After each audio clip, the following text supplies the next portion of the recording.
I tell you what, Luis, you'd be concerned, wouldn't you? Because this Real Madrid side without Karim Benzema are just an absolute shadow of themselves. And the longer he's out, you know, the more problems it's going to cause to them in their quest to win the title.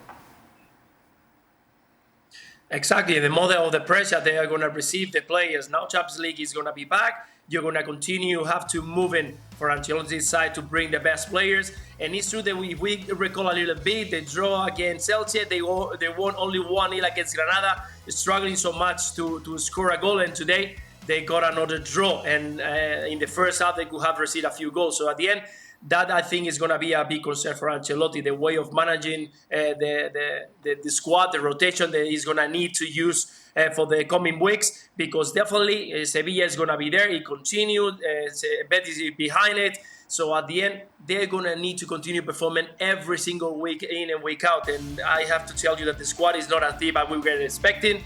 So let's see if they got enough to arrive to the last March and, well, they can continue at the top of the table.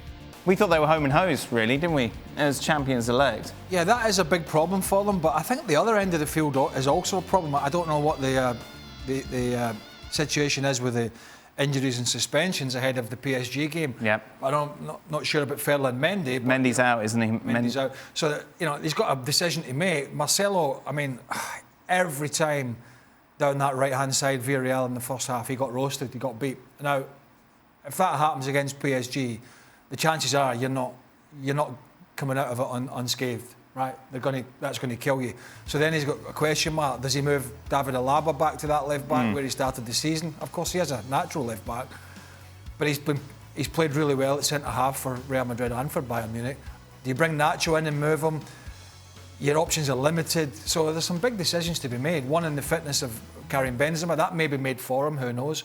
Or he could decide to risk and reward, but that. How much would you risk him then for Tuesday's game against PSG? I wouldn't. Not seeing the situation now in LaLiga. We were talking about this earlier on the live show for the Atleti game. If they play him in this game and that hamstring completely goes, you're probably looking around 8 weeks. And without him in the front line, there's a proper title race on. Right. Not that there's not already. Yeah. But I think they've already shown, Carlo Ancelotti, that it's such a problem for him not having Benzema. He tried Isco last week, it didn't work. He's tried Bale today, it was lacklustre. He doesn't want to play Hazard in that position. He doesn't fancy Jovic. That's an issue. Yeah. It's a big, big problem. They cannot afford to lose him for a couple of months, and he'll have to make that decision this midweek. What do you think he's going to do, Luis? What would you do? Risk Benzema, try and continue in the Champions League, or rest him to make sure you guarantee yourself La Liga?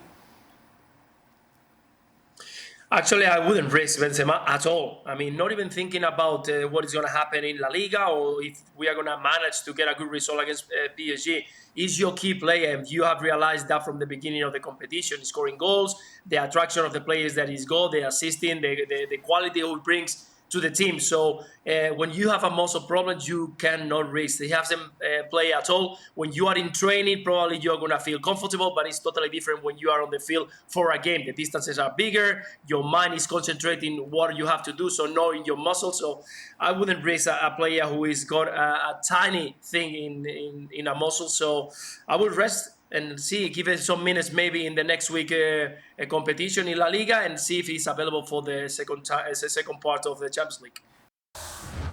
Thank you very much for watching ESPN FC on YouTube. For more highlights, analysis and exclusive content, be sure to subscribe.